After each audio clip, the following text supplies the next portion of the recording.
മാണിക്യക്കോട്ടയിലെ നിലവിളി. നിഗൂഢതയോടെ വർഷങ്ങളായി പൂട്ടിക്കിടക്കുന്ന മാണിക്യക്കോട്ട എന്ന തറവാട് വിൽക്കുന്നതിനായി അവിടെ എത്തുന്ന റിയൽ എസ്റ്റേറ്റ് ഏജന്റായ രാഹുൽ. ഗ്രാമവാസികൾ ആ വീട്ടിൽ കയറാൻ ഭയപ്പെട്ടിരുന്നു. സന്ധ്യാനേരത്താണ് രാഹുൽ അവിടെ എത്തുന്നത്. ശബ്ദം അല്പം താഴ്ത്തി ഗൗരവത്തിൽ രാഹുൽ വീടിന്റെ താക്കോൽ തിരിക്കുമ്പോൾ തന്നെ വല്ലാത്തൊരു മണം അവിടെ അനുഭവപ്പെടുന്നു. മുറിക്കുള്ളിലെ പൊടി പിടിച്ച കണ്ണാടികളിൽ ആരോ വിരൽ കൊണ്ട് വരയ്ക്കുന്നത് പോലെ തോന്നുന്നു. പെട്ടെന്ന് അടുക്കളയിൽ നിന്ന് പാത്രങ്ങൾ വീഴുന്ന ശബ്ദം കേൾക്കുന്നു. രഹസ്യം വെളിപ്പെടുത്തുന്ന ഭാവത്തിൽ ആ തറവാട്ടിലെ പഴയ കാര്യസ്ഥന്റെ മകളായിരുന്നു മണിക്കുട്ടി. വഞ്ചിക്കപ്പെട്ട പ്രണയത്തെ തുടർന്ന് ആ തറവാട്ടിലെ കിണറ്റിൽ ചാടി മരിച്ചവളാണവൾ.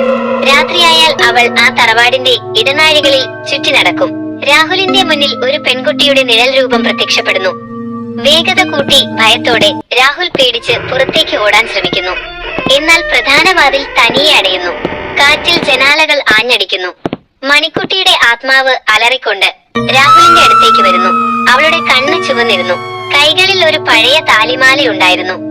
ഉദ്വേഗത്തോടെ തറവാടിന്റെ പൂജാമുറിയിൽ ഇരുന്ന ഒരു പഴയ ദേവീ വിഗ്രഹം രാഹുലിന്റെ കണ്ണിൽ പെടുന്നു. അവൻ ആ വിഗ്രഹം കയ്യിലെടുത്ത് പ്രാർത്ഥിക്കുന്നു.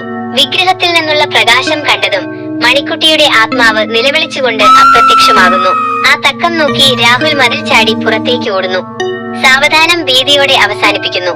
രാഹുൽ തന്റെ കാറിൽ കയറി പിന്നിലേക്ക് നോക്കുമ്പോൾ തറവാടിന്റെ മുകളിലത്തെ ജനലിലൂടെ മണിക്കുട്ടി തന്നെ നോക്കി നിൽക്കുന്നത് അവൻ കാണുന്നു. ആ തറവാട് ആർക്കും വിൽക്കാൻ കഴിയില്ലെന്ന് ഉറപ്പിച്ചുകൊണ്ട് അവൻ അവിടെ നിന്നും പോകുന്നു.